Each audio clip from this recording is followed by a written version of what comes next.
9 days in, and today, just 2 temples and a train ride. After what this pilgrimage has thrown at us, we'll take it.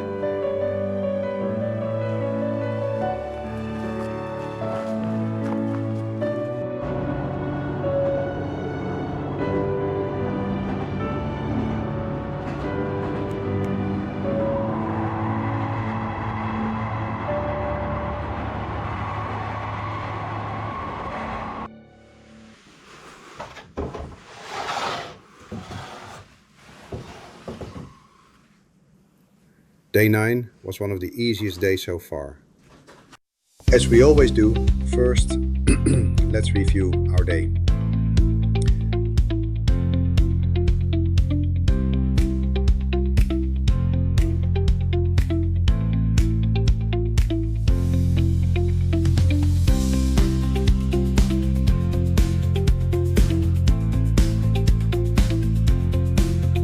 Morning walk to Temple 22. Train to Temple 23.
And by evening, our first night in Kochi territory, in a guest house in Minami, where we discovered very quickly what coastal living actually sounds like.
Temple 22, Byodoji, the Temple of Equality.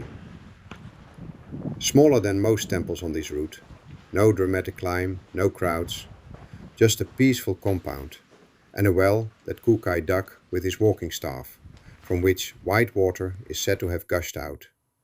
A healing water. It still flows today. You can actually drink it.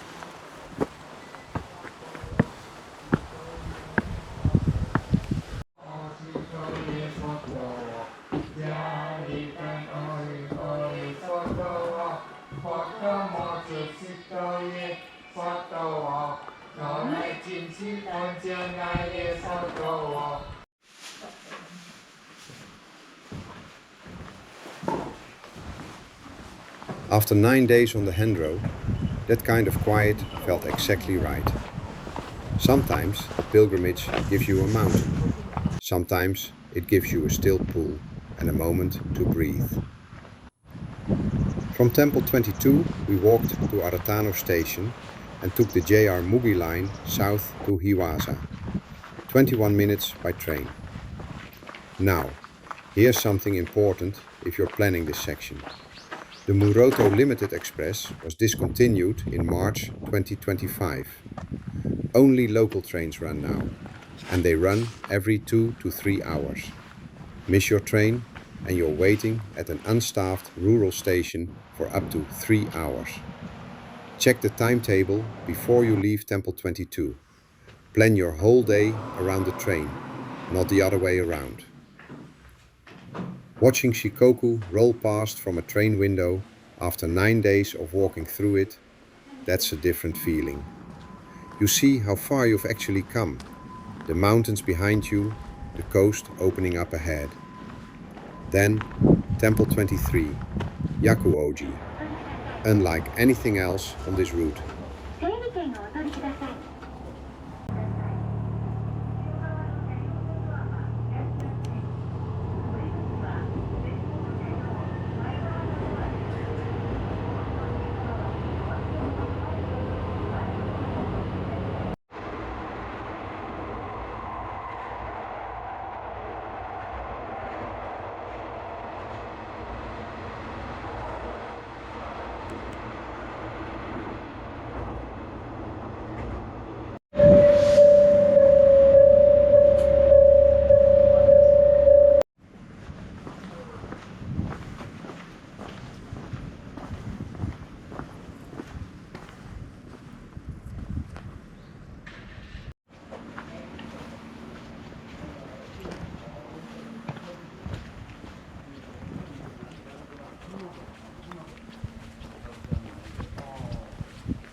Yakuoji has been drawing pilgrims for almost 1,300 years, because it's Japan's most famous temple for warding off bad luck. And the way you do it here is simple. You climb the steps, but you place 1 coin on every single step as you go up. 3 sets of steps, 33 for women, matching the unluckiest year in a woman's life, 42 for men, matching theirs, and 61 more up to the Red Pagoda, for everyone who's past that age. Every step covered in coins, hundreds of them, left by pilgrims going back generations. Don't pick any up, bad luck. Leave them exactly where they are.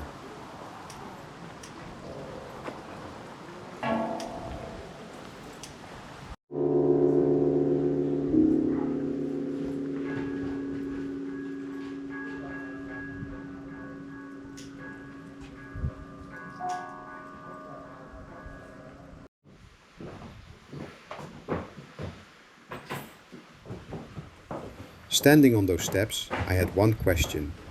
Why these numbers? Why 33 and 42? In Japan, there's a concept called Yakudoshi, unlucky years. For women, 33 sounds like sanzan, the word for terrible.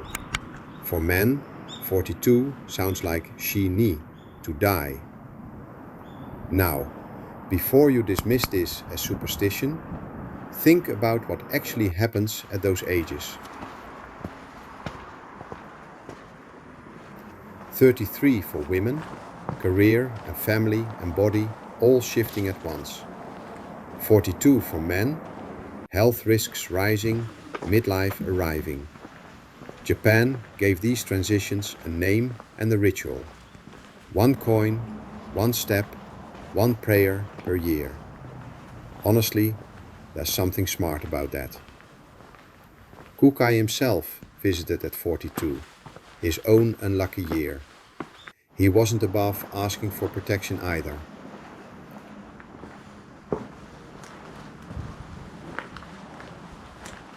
The view from the top, the red pagoda against the grey sky, Hiwasa Bay below, islands in the distance, one of the most unexpected rewards on the entire Tokushima route.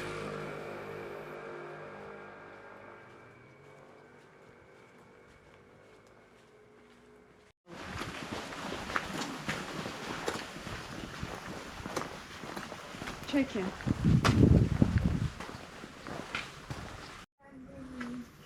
That night in the guest house in Minami, the wind arrived.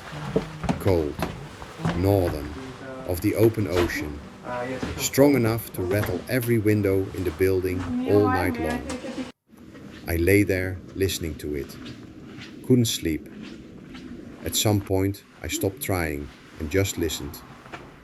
I've never heard wind like that indoors before. It wasn't just noise. It felt like the coast was introducing itself. Like Kochi was saying, this is what the next 10 days sound like. Get used to it. We didn't have a choice. But before we went to sleep, we had one more idea. The wind had calmed down just enough, and Temple 23 was right there. So we decided, let's go. A quick night walk back to Yakuōji, just to see what it feels like after dark. And honestly, a temple at night is something completely different. No crowds, no noise, just lanterns, stone, and that particular silence that old sacred places have after everyone leaves. Now, here's something worth knowing. You can actually stay inside temple lodgings on the Shikoku 88. Most of the 88 temples offer what's called shukubo, temple accommodation. You sleep where the monks sleep, eat vegetarian temple food, and wake for the morning ceremony. But, and this is important, there are always wait lists, and they fill up fast. If you want to stay at a temple on this route, you need to book weeks in advance. Not days, weeks.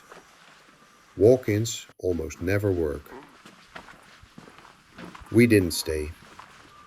We just walked through the quiet temple grounds at night, listened to the silence, and walked back. Sometimes that's enough. 9 days, 23 temples, Tokushima, done. The awakening zone. You don't arrive at Temple 1 knowing what that means. You find out on the road. On the mountain on day 7. On the train on day 9. In a guest house at night when the coastal wind won't let you sleep. Day 10. We're into Kochi now. The longest prefecture. The biggest gap between temples on the entire pilgrimage. 75 kilometers of coastal road that nobody warned us about properly. Subscribe if you want to see how that goes. It genuinely means a lot.